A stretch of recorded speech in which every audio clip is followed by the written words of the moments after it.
என்ன நடந்ததுன்னு சொல்லி மீடியா எல்லாருக்கும் தெரியும், எனக்கு தெரியும். நானும் ஒரு மீடியா ஒரு ஆள் தான் நான். அதனால் வந்து சீட்டுக்காக நான் வந்து கட்சி விட்டு வெளியேறல. அதுக்கப்புறமேட்டு நடந்த ஒரு சில அரசியல் நகர்வுகளால் நான் வந்து வெளிவரக்கூடிய ஒரு நிர்பந்தத்துக்கு நாளான வெளியே வந்திருக்கேன்.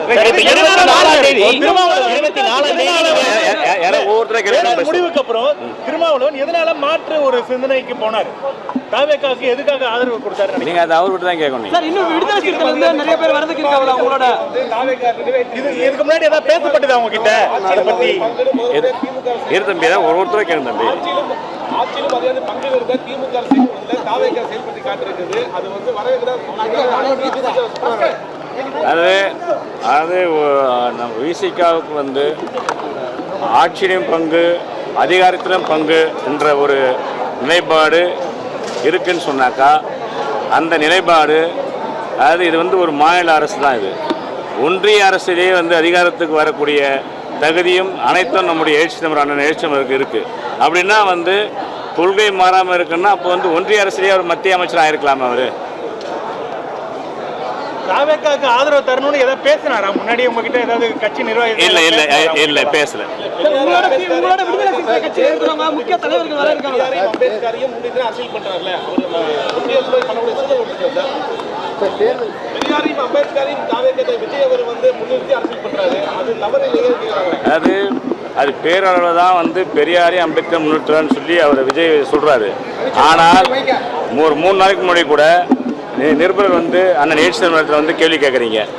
அதாவது உங்களுக்கு இன்னும் வந்து விஜய் மேலே சந்தேகம் இருக்கான்னு கேட்டதுக்கு எனக்கு என்ன சந்தேகம் இருக்குன்னு சொல்கிறாரு. பிஜேபி கூட உறவு இருக்குன்னு சந்தேகம் இருக்குன்னு சொல்கிறாரு. 3 நாள் முன்னாடி சொல்லியிருக்காரு. உங்களுடைய விலகல் கடிதத்திலே நீங்கள் குறிப்பிட்டிருக்கீங்க, அப்பப்போ அவருடைய ஸ்டாண்டை மாற்றிட்டே இருக்காரு. ஃபேஸ்புக்கில் ஒன்று பேசுகிறாரு, டிவி விவாதத்துக்கு ஒன்று பேசுகிறாரு, அறிக்கை ஒன்று கொடுக்குறாரு. என்ன ஆச்சு திருமாவளவனுக்கு? என்ன ஆச்சு? நீங்கள் கிட்ட பார்த்துருக்கீங்க. அதாவது இந்த ஊடகம் தான் வந்து பேசுறத ஊடகம் தான் வெளியிடுறீங்க. ஊடகம் மூலியமாக தான் வெளி உலகம் தெரியுது. இது ஒரு கேள்வியாக கேட்க வேண்டியது இது இல்லையா தம்பி? அது நமக்கு தெரிஞ்சது தானே. அடுத்த கேள்வி என்னப்பா? தேர்தலுக்கு முன்னர் வந்து கடுமையாக வந்து விமர்சனம் பண்ணாங்க தாவேக்காவை. குறிப்பாக விடுதலை சிறுத்தைகள் தலைவரே நேரடியாக வந்து பாஜகவோட பி டீமு விசில் அடிக்கிறவங்களை தேட்டருக்கு அனுப்புங்க அப்படிலாம் பேசினாங்க. இப்போ இந்த நிலைப்பாடு மாற்றத்துக்கு என்ன காரணம் நினைக்கிறீங்க? அது நீங்கள் தலைவர் எழுச்சி தமிழ் அண்ணங்கிறது அவரு தான் கேட்கணும். நீங்கள் அதான் கூட இருந்தோம்பா. கூட இருந்து அது வந்து இருக்கிற அந்த அரசியல் செயல்பாடு சரின்னு சொல்லி வெளியே வந்துட்டோம்ல. அவர் சொல்ல வேண்டிய பதிலுக்கு அவர்கிட்ட தான் நீங்கள் கேள்வி கேட்கணும். வராங்க. அதாவது இன்னொரு விஷயம் சொல்லிடுறான். இப்போ அதாவது விடுதலை சிறுத்தைக்கும் எழுச்சி தமிழருக்கும் என்னுடைய பங்களிப்பு வந்து மிகப்பெரிய பங்களிப்பு. 2016 காலகட்டங்களில் அதாவது விடுதலை சிறுத்தைகள் வந்து மிகப்பெரிய ஆர்ப்பாட்டமோ போராட்டமோ மிகப்பெரிய பேரணி எது நடத்தினாலும் அது எந்த ஊடகங்கள்லையும் அது பெட்டி செய்தியாக கூட வராது. அதாவது விடுதலை சிறுத்தைகள் ஒரு ஊடகத்தை ஆரம்பிக்கிறேன்னு சொல்லி எழுச்சி தமிழர்கிட்ட சொன்னதன் அடிப்படையில் வெளிச்சம் தொலைக்காட்சி ஆரம்பித்தோம்.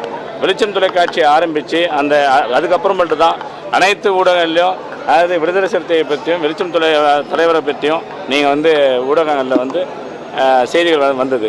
அது வெளிச்சம் தொலைக்காட்சி மூலியமாக கட்சியுடைய நிகழ்வுகளை அதாவது 100% வந்து லைவ் செய்து மக்கள் மத்தியில் வந்து கொண்டு போய் சேர்த்த ஒரே ஊடகம் வெளிச்சம் தொலைக்காட்சி. அந்த வெளிச்சம் தொலைக்காட்சி ஆரம்பித்த மிக எல்லா பங்களிப்பும் என்னுடைய பங்களிப்பு தான்.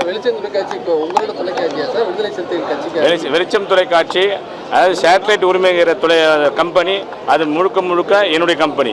அந்த கம்பெனிக்கும் விடுதலை சிறுத்தைக்கும் எந்த விதமான தொடர்பும் கிடையாது. அது என்னுடைய முழு பணத்தில் என்னுடைய சொந்த பணத்தில் வாங்கப்பட்ட அந்த சேனல்.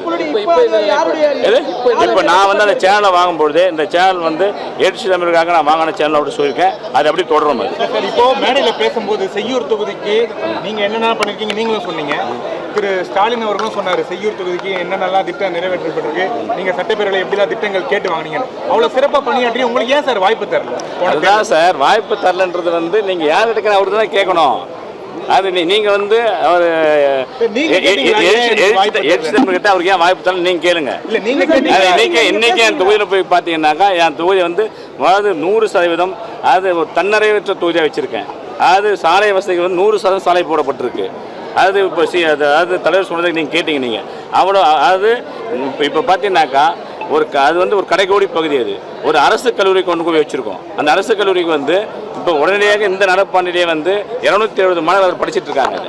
அது மட்டும் கிடையாது, என்னுடைய அதாவது சட்டமன்ற உறுப்பினர் நிதியை கூட பார்த்தீங்கன்னாக்கா பெரும்பாலும் கல்விக்கு தான் நாங்கள் செலவழிச்சிருப்போம். நாங்கள் சார் தலைவர்ன்ற முறை நீங்க கேட்டீங்களா, ஏன் எனக்கு வாய்ப்பு தரலன்னு அதுதான் சார் விளக்கம் கேட்டீங்களா? இல்லை, நான் விளக்கலாம் கேட்கல, நீங்க கேளுங்க. நீங்க கேட்டு வந்து காட்டுமன்னார்கள் தொகுதியை சேர்ந்தவர் சிந்தனை செல்வன், அங்க சட்டமன்ற உறுப்பினர். அவர் செய்யூருக்கு மாத்திருக்காரு. செய்யூர் தொகுதியை சொந்த ஊர தொகுதியை கொண்டவங்கள வேற தொகுதிக்கு மாத்திருக்காரு. இது மாதிரி ஏதாவது முரண்பாடு இருந்துச்சா சார்? அதுதான் நீங்க முரண்பாடு நீங்க சொல்லிட்டீங்கல்ல. இல்லப்பா, நிருபர் நீங்க கேட்கறது முரண்பாடுன்னு கேட்குறீங்க. நீங்க அது முரண்பாடு தானே. அதுக்கு கேள்வி எப்படி கேட்குறீங்க நீங்க? முரண்பாடு தானே. அது வேட்பாளர் தேர்தலில் முரண்பாடு தான். நன்றி, வணக்கம்ப்பா.